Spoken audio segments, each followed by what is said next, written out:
Desde chicos, lo primero que nos preguntamos es ¿por qué? Una pregunta que nos acompaña toda la vida. ¿Por qué? En el bar, en la calle, en el trabajo, en el subte, en el taxi. ¿Por qué? La ciudad, el país y el mundo más allá de la coyuntura. ¿Por qué? La pregunta de siempre con la profundidad que la actualidad a veces nos hace perder de vista. ¿Por qué? Así de simple, así de profundo. Graciela Fernández Mejide se pregunta ¿por qué? En la 1110.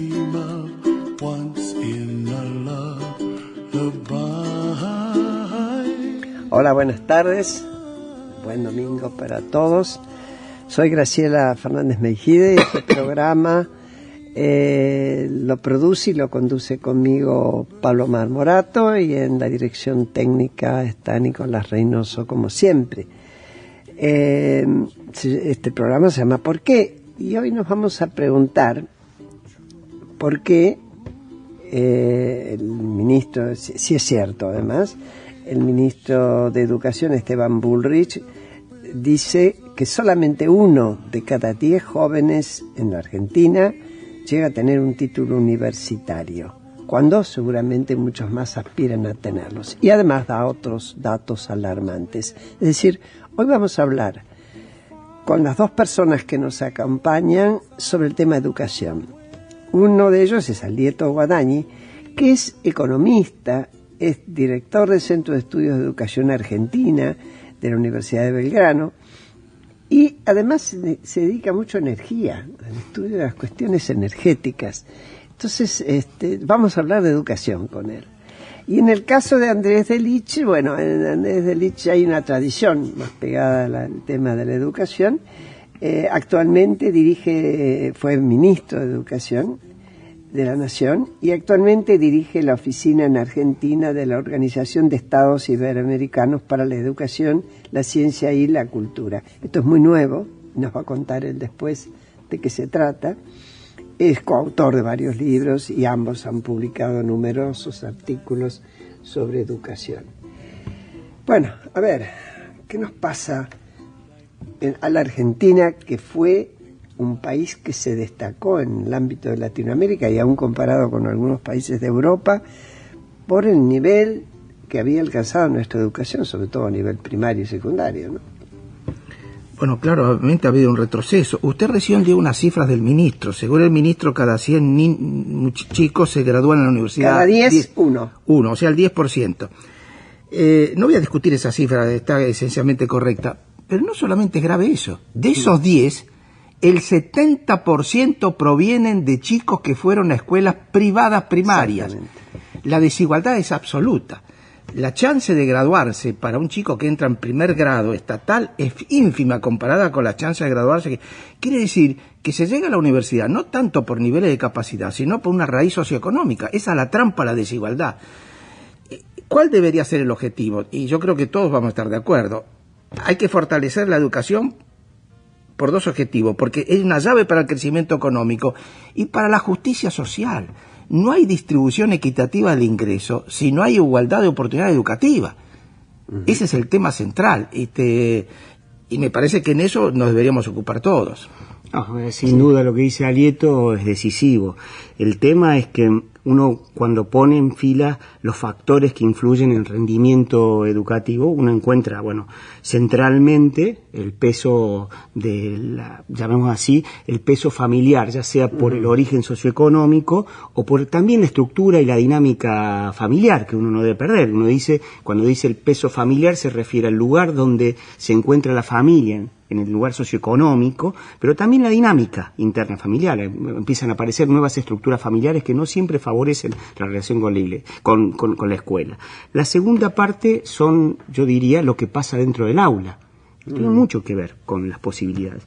Y la tercer elemento es la organización institucional del sistema escolar. Entonces, sacando el primero, que es muy complicado y que tiene un peso muy importante... ¿Podés dar algún ejemplo para que...? Claro, a ver, lo que estoy queriendo decir es poner las cosas sobre las que podemos actuar, los que estamos en el mundo educativo. es muy difícil que el mundo educativo pueda resolver una de las variables más importantes en el impacto de la desigualdad educativa, que es cómo se distribuye el ingreso en la sociedad, de dónde provienen los chicos, vamos a decir así, la cuna de los chicos. La cuna influye muchísimo en el desarrollo de la educación de los chicos. La dinámica de la familia influye muchísimo. Hay familias que están organizadas mucho mejor en términos del éxito escolar, no importa el origen social, tiene que ver con otros elementos. Entonces yo digo, ese paquete tiene que ver? Y tiene que ver con el compromiso que tienen con la escuela, con la capacidad que tienen de transmitirle límites a los chicos, con la capacidad que tienen de enseñarles motivacionalmente lo que significa el papel de la educación, de la escuela. Hay una dinámica familiar que favorece a la escuela y hay otras dinámicas que no favorecen a la escuela. Digo, a ver, para ponerlo clarito, la dinámica del señor Báez enseñándole a su hijo Martín contar dólares a los 20 años mientras toma un whisky, no es una dinámica que favorezca el estudio, ¿no? Pero favorece el estudio otras depende cosas. de qué. Sí, pero claro, pero digo, a ver, hay dinámicas familiares y hay peso socioeconómico. Después los estudios muestran, tiene mucha importancia también lo que pasa en el aula. Y ahí ya nos acercamos más a la política educativa. Claro. Cómo un docente encara y motiva a los chicos para que aprendan, cómo es capaz de dirimir situaciones de desigualdad dentro del aula, que no es un tema menor. Y el tercer tema, que también las experiencias muestran cierto impacto, pero relativo, es cómo se organiza institucionalmente el mundo de la educación. Si nosotros tenemos un sistema organizativo, educativo, que viene de finales del siglo XIX, con modificaciones y demás, pero básicamente funciona con los mismos criterios. Entonces, ¿sobre qué podemos actuar los que estamos en el mundo de la educación? Yo diría que sobre los dos primeros términos, los últimos dos términos centralmente, ¿no? ¿Qué pasa en el aula y cómo nos organizamos en el mundo, en el edificio escolar? Sobre eso tenemos mucho para hacer. El impacto es un impacto relativo, eso también tenemos que decirlo, porque si no, el mundo social nos carga el mundo educativo de responsabilidades de las cuales nosotros tenemos acción limitada. Yo no me puedo hacer cargo de la desigualdad social que tiene este país. Lo que yo me puedo hacer cargo es de relativizarlo en el mundo educativo, construir mejores condiciones para que eso no se replique socialmente. Hasta cierto punto lo puedo hacer. Tampoco crean que esto es una varita mágica, ¿eh? No, que yo toco con la varita mágica de la educación, la desigualdad de la cuna y la convierto en igual. No funciona así el mundo de la educación, pero sí tiene mucho que ver con la posibilidad de construir escenarios diferentes, ¿no? Bueno, ahí tenemos el edificio institucional. ¿Esto qué quiero decir? Una educación que, más allá de que haya sido descentralizada, sigue funcionando centralmente en forma vertical, que no le da autonomía a los procesos educativos en las escuelas, que no los desafía a las escuelas a generar proyectos que tengan que ver con los chicos que tienen, y después la dinámica del aula. La dinámica del aula es mucho más importante de lo que solemos mirar los que miramos política educativa en términos generales. El aula es la trinchera.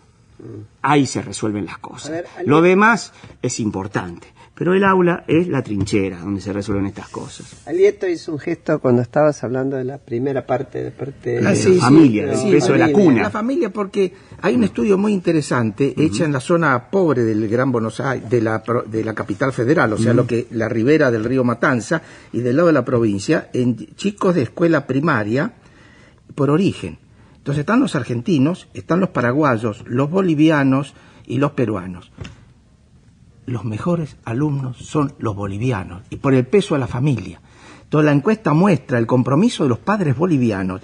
Esto tiene mucho que ver con las culturas preincaicas, claro, donde el esfuerzo... En las culturas preincaicas no hay ni, porque se trabaja o se estudia, la idea del esfuerzo, ¿no es cierto? Ahora, complementando lo que él dice, hay ciertas cosas que uno se pregunta. Por ejemplo, ¿por qué el calendario escolar argentino de hecho es el más corto del mundo? Más horas de clase no aseguran mejor enseñanza, pero menos horas de clase aseguran peor enseñanza. Entonces, un chico chileno que terminó 6º grado le sacó 2 años y medio de ventaja en horas de clase a un chico argentino. ¿Qué es lo que está atrás de eso? Una gran decisión política que tomó la concertación de izquierda, junto con la cual estaban los socialistas, la democracia cristiana chilena, a la cual se tuvo que adherir la derecha, estoy hablando fines de los 90, Ricardo Lagos. Doble jornada en todas las escuelas chilenas públicas. Y hoy los chilenos tienen prácticamente el 90% en doble jornada. En el conurbano bonaerense, el foco duro de la pobreza argentina, no hay jornada extendida. 2 de cada 100 chicos tienen jornada extendida nada más. A pesar que la ley de financiamiento educativo decía que en el 2010 tenía que haber 30 por lo menos. Entonces ahí tenemos... Nosotros necesitamos un gran compromiso político, todas las fuerzas políticas, que diga, vamos a hacer la jornada extendida, la vamos a extender comenzando por la zona más pobre, donde están los núcleos duros, para mejorar las posibilidades de todos esos chicos. Claro que no vamos a resolver todos los problemas, sin duda. Pero son condiciones necesarias, pero no suficientes. Yo miraba el otro día la prueba PISA. Una de las cosas que mide la prueba PISA es la asistencia a clase. 65 países. En ausentismo escolar, ¿qué lugar ocupa la Argentina? Lugar 65. Así es. 60% de los chicos faltan a clase de una manera sistémica, cuando en los países orientales falta 3, 4, 5%, y en Brasil falta el 30%. Acá falta prácticamente 2 de cada 3. Ahí hay un problema de ruptura del sentido de la escuela en la familia. Además me da la impresión que las familias argentinas han abandonado la escuela. La han abandonado. No apoyan a los docentes, no participan. Ahí tenemos un problema muy serio, y esto está redundando en algo inédito. Desde la ley 1420 hasta el año 2003 nunca cayó la matrícula escolar estatal primaria. Desde el 2003 para acá cae todos los años. Del primer grado estatal primario se fue el 20% de los chicos. ¿Qué es lo que está atrás de eso? Hay algunos que dicen, porque mejoró la situación económica. Pero no digas tontera. Entonces, que la educación pública es un bien inferior. Es para los pobres nada más. Cuando vos mejorás de calidad te tenés que ir. Entonces la vas a cerrar todas las escuelas públicas. Eso es una visión, pero esa es la visión que daba el gobierno anterior. No, se fueron a las escuelas privadas porque todos mejoraron el nivel de vida. No reconocer de que había un problema muy serio. Estructural en la forma de organización. Yo coincido con vos, Alieto, esto no quiere decir que no podamos hacer cosas. Incluso hay estudios. Yo recordaba esto del calendario que vos decís, ¿no? Hay estudios que muestran que un chico tiene durante un año en la provincia de Buenos Aires, en ciertos lugares, 90 días de clases, porque entre los paros, la inasistencia a los docentes, cuando vos contás los días efectivos, no son 180, no son 170 porque hubo 5 días de paro. Ese chico no tuvo clase porque muchos días no vinieron los profesores, porque pasó tal cosa, porque pasó tal otra, ¿no? Así que este es un punto decisivo, cómo reorganizamos institucionalmente el sistema escolar, ¿no? Lo notable es que la ley está muy bien hecha. La ley del calendario escolar, que es de la época de Kirchner, en el 2005, dice, artículo primero, fíjase un calendario escolar mínimo de 180 días. Artículo segundo, el artículo segundo, a mi juicio, soluciona el problema de las huelgas, porque dice, en caso de incumplimiento del artículo primero, o sea, que haya huelgas en las escuelas, se compensarán los días de clase perdidos. Mi posición es la siguiente, todo el mundo tiene derecho a hacer huelga, es un derecho constitucional, pero los chicos tienen derecho a ir a la escuela. Entonces, ese derecho tiene que ser conciliado. ¿Huelga? Sí. ¿Se cierran las escuelas? Sí. Pero después se abren, se compensan. Ahora seguimos enseguida, después de esta tanda.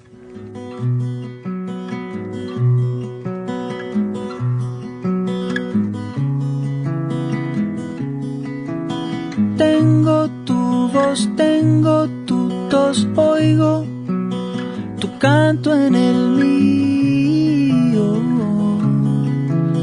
Rumbos paralelos, dos anzuelos en un mismo río. Vamos al mar, vamos a dar cuerda, antiguas vitrolas. Vamos pedaleando contra el viento, detrás de las olas. Tengo una canción para mostrarte, tal vez cuando vaya.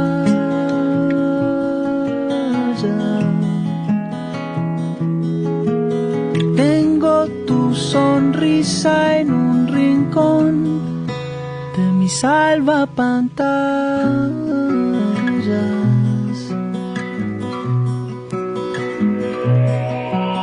Años atrás de pronto la casa se llenó de canciones, músicas y versos que brotaban desde tantos rincones. Bueno, en el intervalo se develó un misterio. Andrés Delich contalo. Sí, yo cuando contaba esto, Alieto, contaba que ese es esto de la ley. De la ley de los 180 días, que es un proyecto que mandamos al Congreso, mandó el presidente de la Rúa en ese momento, en febrero, todavía no estaban las sesiones para marzo, las sesiones del 2001, un proyecto muy cortito que tenía que ver con este principio de por lo menos establecer un calendario obligatorio en Argentina. En noviembre se dio media sanción. Los primeros días de noviembre entró por el Senado, no recuerdo bien por qué razón entró por el Senado, y tenía media sanción en noviembre cuando terminaron las ordinarias, y es el proyecto que después recupera el ministro Filmus antes que pierda estado parlamentario y se convierte en ley, ¿no? Era lamentable que no se cumplió. Sí, que no se cumple, efectivamente, que no se cumple, porque más allá de que el calendario diga 180 días, la verdad es que no se cumple por esto que hablábamos antes, porque entre las huelgas y sobre todo el ausentismo docente, hay un fraude que es que el chico no tiene ni siquiera el mínimo de días que marca la ley, más allá que el calendario diga 180 días, ¿no? Y este es un punto central. Yo equilibraría, si me permitís, Alieto, un punto central es la reorganización institucional del sistema, sí, sin duda, sí, y otro es qué pasa en las aulas. Ahí también tenemos un problema muy grave de formación docente. La formación inicial en Argentina ha caído todavía más que lo que ha caído la formación de la escuela en sí para los chicos, ¿no? Y este es un tema que en realidad te ata para adelante, ¿no? ¿Te puedo hacer un comentario? Diga.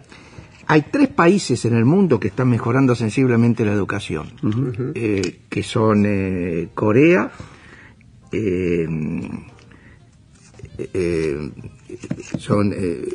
Corea, Finlandia y Ecuador. Los 3 tienen en común. ¿Qué tienen en común? En Corea y en Finlandia, para ser maestro, hay que estar entre el 10 y el 15% de los mejores estudiantes secundarios. En Ecuador, para entrar a la carrera docente, Ecuador tiene en la Constitución, el examen de ingreso a la universidad está en la Constitución del Ecuador, lo puso Correa, puso en el examen de graduación, les llamo. Son 1000 puntos el examen. Para ser contador público, ingeniero, filósofo, historiador, bastan 550 puntos. Las 2 carreras que cuidan al hombre son el maestro y el médico, 800 puntos. Y si saca 900 puntos, le dan $200.000 y lo mandan al exterior. Pero lo importante es que tenemos que ir a un sistema en el cual maestros sean los mejores alumnos secundarios, y lo cual exige que sean los mejores sueldos del país. Entonces, tenemos que darnos cuenta de eso. No se puede hacer 24 horas, pero tenemos que ir a esa meta. Los mejores chicos tienen que ser maestros y tienen que ser los mejor pagos. Sin duda. Si no, no hay solución. De todas las aristas que están analizando y que estamos escuchando muy atentamente, no sale, o por el momento, el tema de la partida presupuestaria, o digo, quizás porque en los últimos años se asignó anualmente al 6% del PBI. Pero ¿qué pasó?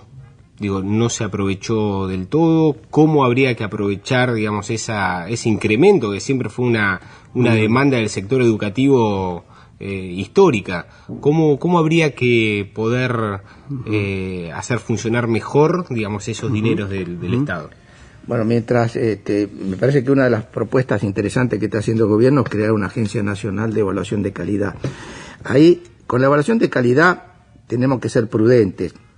Obviamente usted va a hacer evaluación de calidad no para insultar, degradar, estigmatizar, señalar con el dedo a nadie, retar a nadie. Usted tiene que ir a una evaluación de calidad para mejorar, ¿no es cierto? Como hacen los brasileros. Los brasileros tienen un sistema espectacular, por el cual, en función de la evaluación de calidad de cada escuela, se hacen grupos zonales. Por ejemplo, las escuelas de Avellaneda, la de Vicente López, ¿por qué alguna progresa, la otra no progresa? Entonces, en función de eso uno va viendo la asignación de fondos, ¿no es cierto? Y va tratando de canalizarlo para ir mejorando. Más plata no asegura mejor calidad, entre otras cosas. Pues si usted mira bien las estadísticas, a pesar que no aumentó la doble jornada, usted tiene un aumento en la dotación de maestros por alumno. Es la más alta de América Latina. ¿Qué significa eso? Que es la que tiene más relación alumno-docente. Cada 100 alumnos es donde hay más maestros. ¿Pero por qué? Porque se sobrepone. Bueno, esto depende, en algunos casos, el caso de la provincia de Buenos Aires, y no tiene nada que ver con el ausentismo docente. 1/3 de los cargos docentes de la provincia de Buenos Aires no están en el aula. Están en estructuras burocráticas centralizadas. Nosotros tenemos que ir a un sistema en el cual el gasto se haga en el aula. Totalmente. Del aula para adentro, no del aula para afuera. Y ese es un problema de la cultura del sistema que va a ser muy complicado. Fíjense que el único conflicto más profundo que hay hoy con los gremios docentes en el país es el de Mendoza, que no es tanto por el índice de aumento salarial, si es 22 o 23 puntos, sino porque el gobierno de Mendoza ha decidido incorporar un ítem que se llama ítem aula, y que básicamente significa fortalecer a los docentes que están delante de los chicos.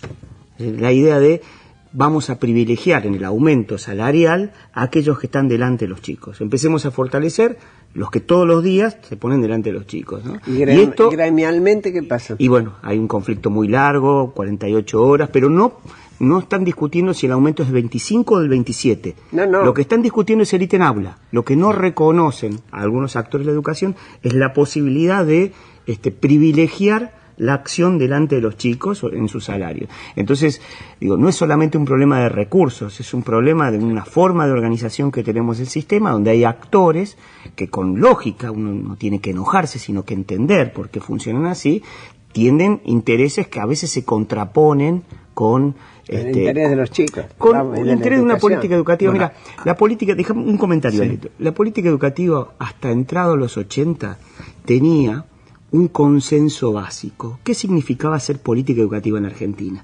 Más escuelas, más docentes. Esta era la política de la Argentina de fines del siglo XIX, más chicos dentro de la escuela, más escuelas, fundar escuelas y poner más docentes. Esta estrategia fue la política educativa. El problema es que cuando el sistema llega a cierto nivel de madurez, tiene la mayor parte, todavía están chicos afuera, pero la mayor parte afuera, empiezan a entrar otras variables. Queremos la variable calidad, empezamos a medir la variable calidad, queremos resolver problemas de equidad, porque en la medida que metimos más chicos dentro de la escuela, empezamos a tener mucho más claro la inequidad social expresada también en términos educativos, y eso requiere políticas más, en economía dirán, de sintonía fina. Y la sintonía fina significa estas cosas, es decir, mira, voy a privilegiar a aquellos docentes que tienen mejores resultados, que están presentes en el aula. Bueno, pero esto claramente se contrapone a la lógica de la antigua forma de organización del sistema educativo, ¿no? Que era más, si querés, en términos parejos, de más docentes que cobran lo mismo, ¿no? Claro. Acordate que el criterio fundamental por el cual mejoraba el salario docente era la antigüedad, no eran ni los resultados ni su formación. Tiempo, claro. Exacto. Entonces, no, ahí hay un crack en la forma de organización que tenemos. Sí, perdóname. Mire, en educación, a mi juicio, hay una regla de oro. Porque una vez se tiene dudas cuando hay un conflicto, posición A, posición B, opuesta, y uno a veces no se ve claro. Tiene que hacerse una sola pregunta: ¿qué es lo mejor para los pibes? Pero no para los pibes de hoy, para el futuro de ellos. Entonces, esa es la regla de oro. Cuando uno discute este tipo de... vamos a ver, vamos a un régimen salarial que premie, bonifique, estimula la mejora de la calidad. ¿Es bueno o es malo? Claro. Para los pibes. Es bueno para los pibes, hay que apoyarlo. Claro. Vamos a un calendario escolar. ¿Es bueno o es malo que sea extendido? Es bueno para los pibes, vamos a apoyarlo. Claro, realmente. Mira, a mí nunca me indignó tanto una cosa, la ley de celebrar el bicentenario de la batalla de Tucumán. La batalla de Tucumán fue el 24 de septiembre. ¿Cómo lo celebramos? Cerramos 40.000 escuelas, 1 de cada 3 argentinos va a la escuela. La cerramos. ¿No hubiera sido mejor ese día haber dicho, en todas las escuelas de la Argentina se enseñaba la batalla de Tucumán? Yo tengo serias dudas que los chicos hoy sepan lo que fue la batalla de Tucumán. El retroceso del conocimiento histórico de nuestros chicos es impresionante, impresionante. Pregunte ustedes qué fue la batalla de Caseros, quién peleó en Caseros. Se van a llevar más de una sorpresa. No. Y no estoy hablando de chicos de familias humildes, ¿no? No, seguro. Graciela Fernández Mejide, en la 1110.